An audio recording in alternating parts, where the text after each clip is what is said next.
गाढवाला मिळाली शिक्षा. एका गावात एक व्यापारी होता. त्याच्याकडे एक पाळलेले गाढव होते. व्यापारी रोज गाढवाच्या पाठीवर मिठाची ओझे घेऊन बाजारात विकायला जायचं.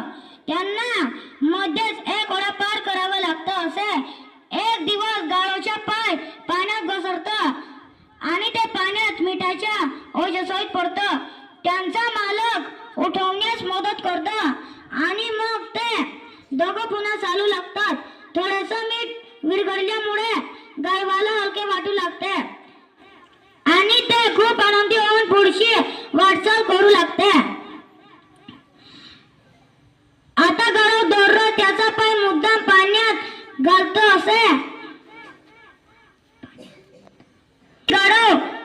व्यापारी गाढवाच्या पाठीवर कापूसाचे ओझे ठेवतात.